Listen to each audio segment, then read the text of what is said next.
Welcome back. Lots to get into on the political front this morning, so getting straight to it. Joining us now, Bill Caruso is a Democrat strategist and attorney at law, and LaToya Nkongolo is a Project 21 ambassador and a General Assembly delegate for the state of Maryland. Welcome. Good morning. Good morning, guys. LaToya, as we've been discussing all this morning, immigration policy is heating up. This is a major debate since last week's tragic shooting by an Afghan national just blocks away from the White House. We got a lot of people in our country that shouldn't be here, and they came in through Biden, and he was the worst president in the history of our country. But the single biggest thing he did was allow millions of people into our country that shouldn't be here. Drug dealers, prisons were opened up and allowed to come into our country. You take a look at the people that were allowed to come into our country. We're paying a big price for it, and we will for years to come, including the recent killer of two wonderful National Guards people.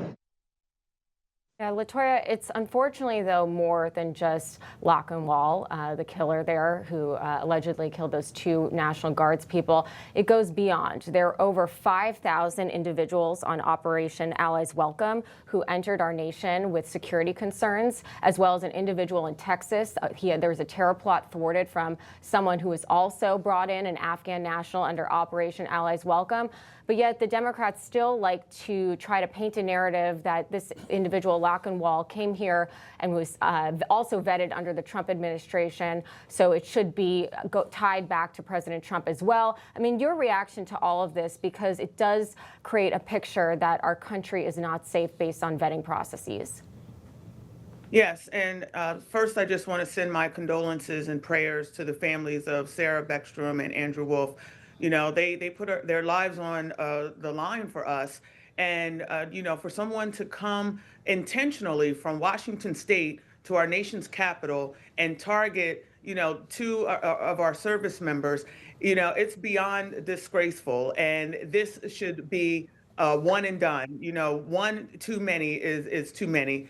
And, you know, I just feel like that we need to push pause on the asylum claims. You know, right now in America, we have a backlog of asylum claims, and we need to now take the time to thoroughly vet the people who want to come to our country to make sure that they don't pose a threat.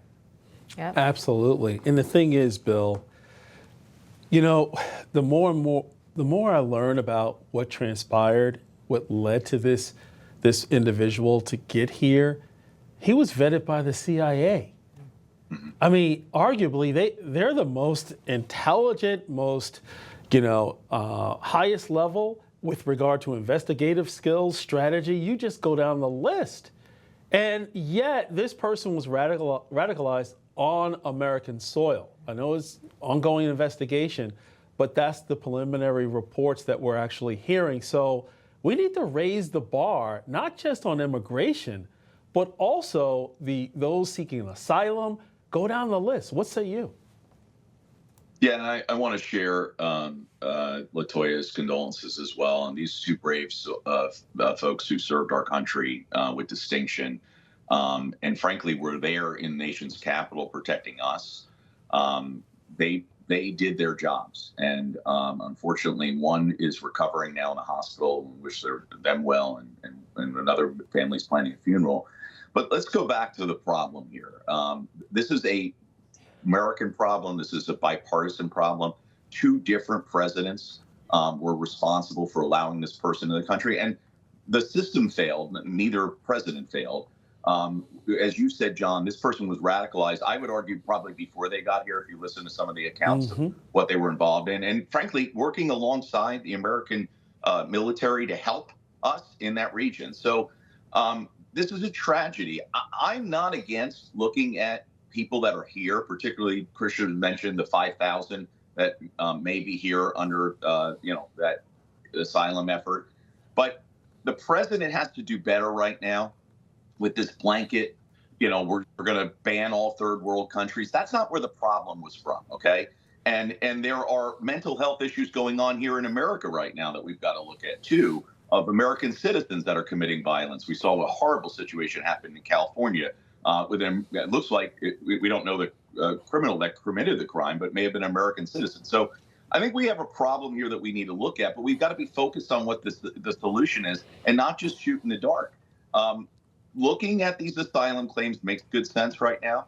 I think a pause might make good sense right now. I think the American public supported tightening up our immigration reform, but we've got to focus on the criminals. We got to focus on the people that are doing harm, and not just a blanket policy here that's rounding up people that are cooks and cleaners and other people that aren't committing violent crimes. Let's focus on the violence, because that's still an issue, apparently. I hear you, Bill, but when you have a National Guard member, Army Specialist Sarah Beckstrom, who's now deceased, and you have, Staff Sergeant Andrew Wolf, who's fighting for his life, as we all join the family in prayer that he actually survives his wounds. The thing is that the American people are fed up. There are millions of people who we don't even know who they are, who can also commit heinous acts, whether terrorism or terrorizing our local communities by engaging into crime. So the American people are fed up. And last time I checked, they are the ones who actually determine who's in office, and they are the ones who are in charge. And it's time to take the power back and give it to the people, because they deserve to be safe and they deserve to live their American dreams. Yeah. One individual killed is one too many. Senator Amy Klobuchar, though, is warning that the fallout from the D.C. National Guard shooting is now spilling over onto entire communities. She's saying the president is taking a horrific crime and turning it into something much bigger. But what the president has done here is taken a horrific crime that occurred in Washington, D.C. He took that case and then he went 2,400 miles away to Somalia and somehow indicted an entire group of people, 80,000 of them in my state, as well as later all naturalized citizens, 24 million people in the United States of America. This is what he does, and he tries to stoke division and make people hate each other. LaToya, do you agree with Klobuchar's assessment of what President Trump is trying to do? Absolutely not. I think that she's missing the point that, to be a leader, you have to be aggressive. You have to take aggressive measures, to prevent future tragedies. And that's exactly what's happening here. No one is saying that everyone who comes here is a danger, is, a murderer. But what we need to look at is that these incidences, they do occur. And we don't want any more of this. We deserve to be safe. Our communities deserve to be safe. And if it means that we're going to take one tragedy and we're going to be aggressive, build stronger protections for our country, then that's what we need to do. Yeah. Exactly. What are your final thoughts here, Bill? Because, again, the American people are fed up, and Senator Amy Klobuchar, she acts as though President Trump has a blindfold on, throwing darts at the wall to try to pick on countries. No, if Somalia is where they came from, that's high risk. That seems common sense to me. What say you? Yeah, I mean, listen, if there are people here that have come here and are seeking to do us harm, we need to deal with that. I mean, post 9/11, we were looking at these issues. So, it's not offensive to say we need to prevent people coming into the country that want to hurt us.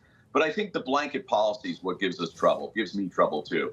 And more so, I'm fed up, John. I'm with the American people. I'm fed up. I want this to end. And I think that if we don't focus on where the violence is coming from and just blanket policy and pretend like we're doing something about it, that's not going to solve this. So I think the president's right to scrutinize the violent extremists that may have been here already and may be coming in, and stopping that. Who's against that? We should do that. But just this idea that by blanket policies against these countries, we're going to keep us safe, that's not true. And we need to be doing better. So I think it's two things.